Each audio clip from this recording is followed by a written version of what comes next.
Da da da da da da da da da da da da da da. This is Laura Ann Tull. This is Cognition 2.2 Truth. What is truth? Interesting. Is the quality or state of being true? Okay. That does not really help, does it? Joking, all right?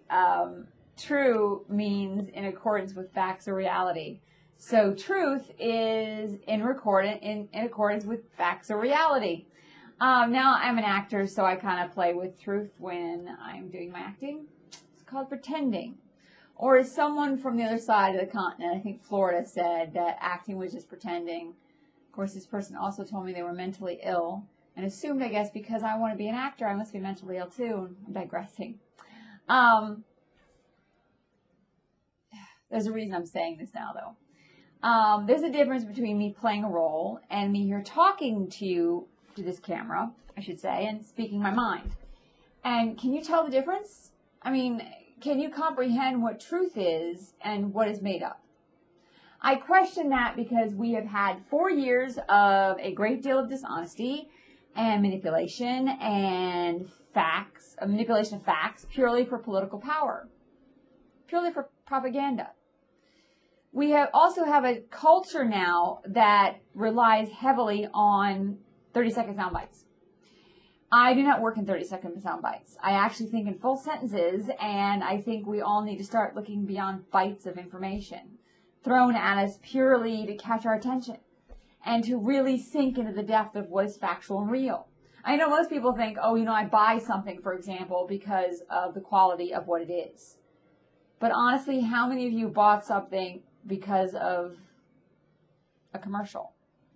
How many have gotten the idea in your head that this product is better than that product because of a commercial?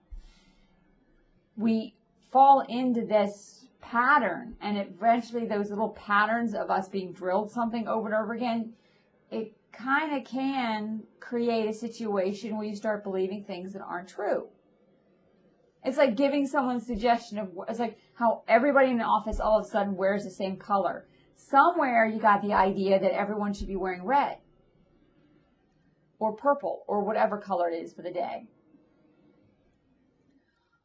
I feel like the people who recently tried to overthrow the democracy in America were really delusional, or some of them. They did not accept the reality of a fair election. They did not accept the fact that their view of how America should be is not the truth or valid or popular. The people who think they should be popular and are not accepting, they're not. In other words, they think, well, we are the winners. We're not.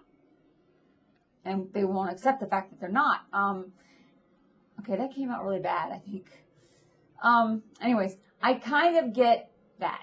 All right? I was popular, at least liked, but people judged on the surface and made the assumption my truth was not reality. And as time went on, the lies became the truth. I went from being liked to being an outcast, kind of. There are people, I think, who know the truth and still give me hope. And there are people who know the fact that my truth is real. Even though someone on the other side of the continent or the other side of the country, other side of the state, may not think that my facts, my resume, etc., may not be real, but it is real.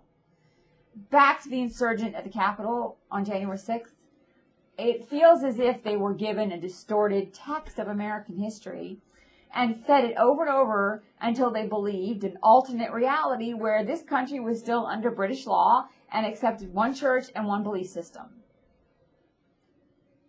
But that's not the history of America. That isn't how this country was formed.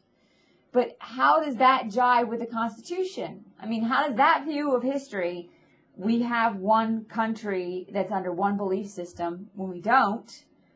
I truly don't understand how the people who invaded the Capitol on January 6th think that what they did was legal or would not have consequences, and yet some of them apparently do. They honestly think that what they did was okay. They honestly, for some reason, think that they didn't do anything wrong. I do not think a lot of people really understand how our legal system works, though. And yet we expect people to know what to do in legal situations. I went to law school and I realized that the system does not work the way it is portrayed to work in television. It doesn't. And we are failing to teach the facts that people need to know. We have to teach somehow what truth is, what facts are. Generalizations do not hold up in court. If I'm a woman, therefore I must like the color pink, is not a fact. It has no factual basis unless there is evidence that pink is really my color. To be direct, God is not a fact.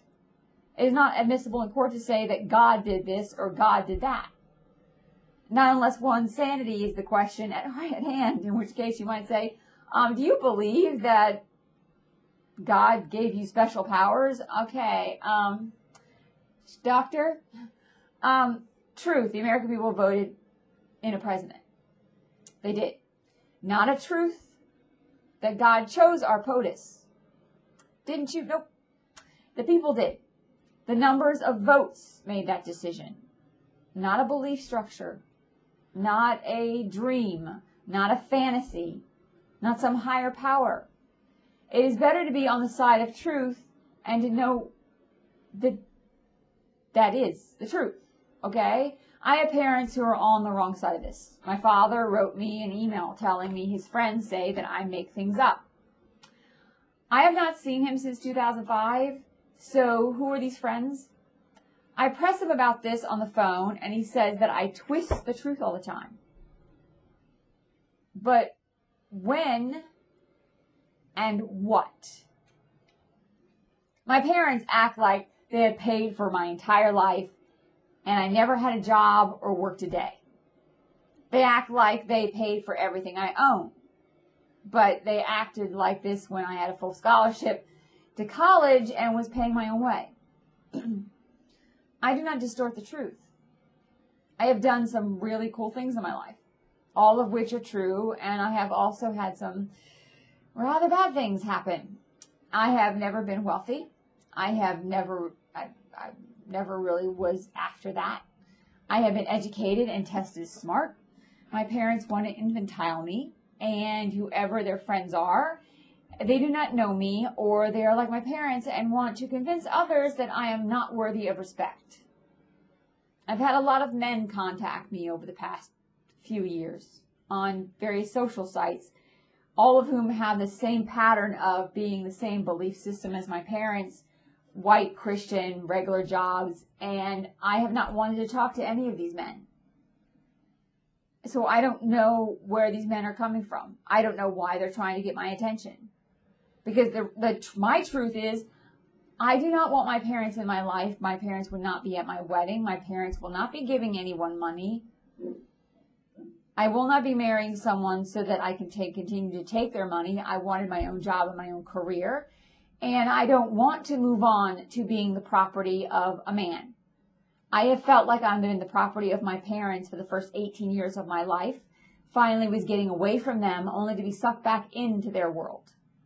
My truth is, reality is, I need to be making my own money. I need to have my own career. And I have no intention of getting married unless I'm financially independent completely from my parents.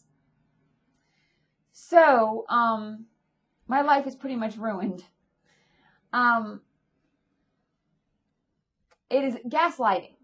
It is trying to convince me I am crazy and that what I think is true is a delusion. Now, why am I talking about me in all of this? Because this little cosmos of my world with my parents is exactly what's been going on with the people who invaded the White House or invaded the Capitol, Congress. It is a toxic, dangerous game that is for me. It's cost me work in my life. For this country, it almost cost our democracy. It almost cost us, everyone, their freedom.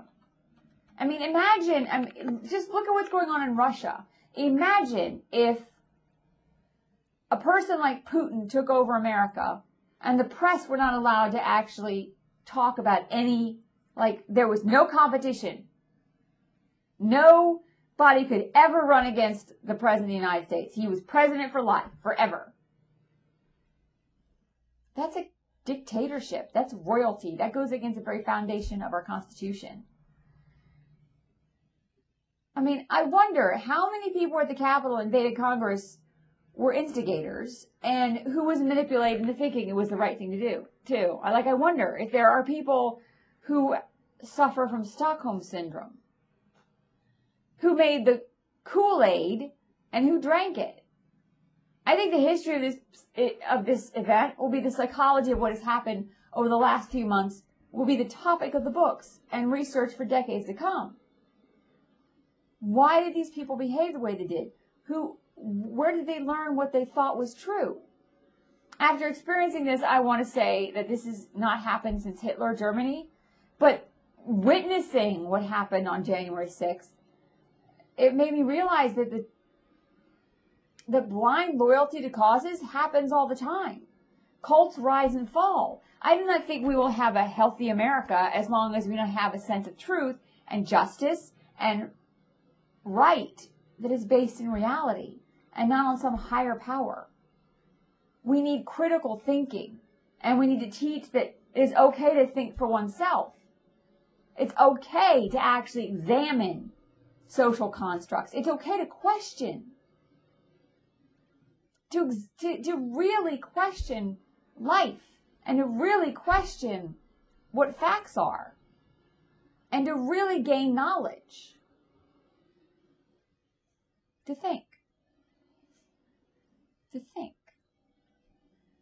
I hope we all heal from this. I hope we get stronger and better. I don't want to say make America great again.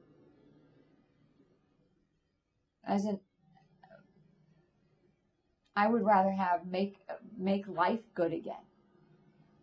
Make it good, not great. We're not supposed to be the best thing since sliced bread.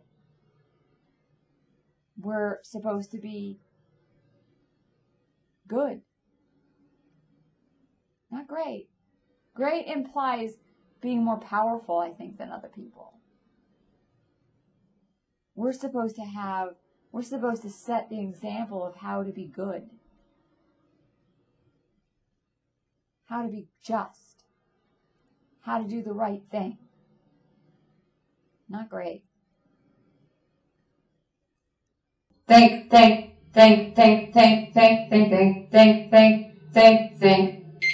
Dot dot dot dot dot dot dot dot dot dot dot dot dot dot.